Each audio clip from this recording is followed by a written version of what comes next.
Now I want to show you another clip here. My battalion was the subject of a documentary back in January of 2005, and for those of you who know what was going on in Iraq, January 2005 was the first national elections that that country had experienced in hundreds of years. Dare say to me, as I look at my Iraqi history and know it through the eyes of Mr. Fadi Fadil, who will speak to you in a minute, a free election monitored by all the international agencies that wanted to come in there, who sanctioned the election as viable and valid. That event was a seminal event, and we had a part in it, and this documentary was done to follow how we did all the preparations for that effort. And I want to show you just a little piece of that, and then I'll break it down for you. Sir, if you would. كل شعوب بس لا على كلام.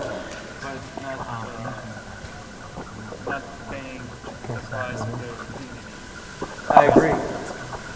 I absolutely agree. No society wants to lose their dignity.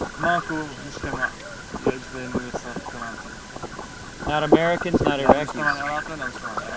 This is really a battle about what you think, what he thinks. هي عبارة عن معركة فكرية. شو اللي ببالك، شو اللي ببالك، شو بفكر فيه، شو هو اللي بفكر فيه. ها معركة عقل هسه. And I'm telling you, as a man, as a human being, وأنا أقول لك إياها كرجل كإنسان. that all of Iraq could be great again. لأن العراق ممكن يكون ثاني عظيم مرة ثانية. If you take charge. إذا أنت تتحمل المسؤولية. And he takes charge. إذا هو هم يقدر يشيل المسؤولية. And you have elections and you pick your government. You choose the government. أنت تختار Are you convinced with the elections? Yes, I am. I'm very convinced with you. It won't solve everything. ما حتحل كل المشاكل. Okay, sure. شوية. Step by step, yeah. I know. Welcome. Thank you for talking to me.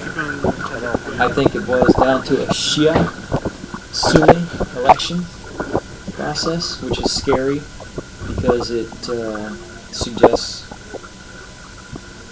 a divide along religious lines, which is...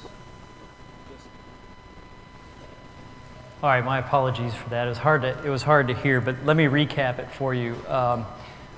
The gentleman that I was speaking to, the Iraqi gentleman I was speaking to, one of my strategies to do all I could to change the perception and do what I talked to you about before, and that is improve the quality of life for those that were in the Al-Saidiyah neighborhood of the Al-Rashid district of Baghdad. I spent an awful lot of time every day, all day, conversing with and engaging the local national population.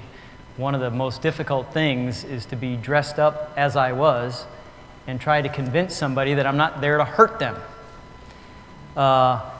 For many who view that and say, well, that's an impossibility, I say it's not an impossibility, but it is very difficult. But that's not a reason not to try. And with that gentleman, he approached me, or I approached him. He was very defensive at first, and my conversation with him, if you could distill through the sound there, was essentially telling him, first of all, we are here, but we are not going to be here forever. We are demanding that as you see yourself coming out of the situation of rule under Saddam's regime, that you as a citizen assimilate the governance of your nation. And it starts at the neighborhood. And you noticed at the end of the conversation, I did not appeal to him as an Army colonel coming from the United States and telling you this is how it's going to be. What I did is suggested to him what the hope might be. He asked me about the elections and if I believed in them, and I told him yes, I did, but I also tempered that with the notion that it's not going to solve everything. One election does not solve everything. It's a first step. In the Arabic language, they use a phrase called shwaya shwaya. Shwaya shwaya means step by step. And I think that's apropos to exactly what the Iraqi people are experiencing and what we're trying to do as a military. Finally, I want to say this. As a nation, we must be very careful about how we choose to put our national treasure, our young people, into harm's way, specifically how we go to war. There is a legitimate argument that going to war outside of the constitutionally mandated method creates the political friction that manifests in every war we've had since the Second World War. It was not quite as acerbic during Korea, Vietnam, and you can speak with any Vietnam veteran you care to speak to. I happen to be the son of one.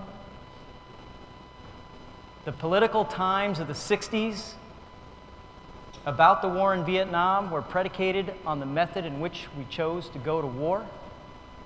And I submit to you that the war on terror has created the political friction that we must deal with today because we did not declare war. We go to war by resolution. That is problematic. And I ask you as American citizens, as Minnesotans, to ask yourself that question. The Constitution is our guide. It is fundamental, and our forefathers told us how to do this. The second thing I would say about it is, for those of you who have been to war, you know of what I speak. War, in my view, is the most abhorrent things that human beings do to each other. It ought to be taken with great, great caution. And the American electorate ought to be demanding about that commitment. You know what a soldier wants? When a soldier is sent to war, there's but one thing he wants, or she wants. I want the support of the American people.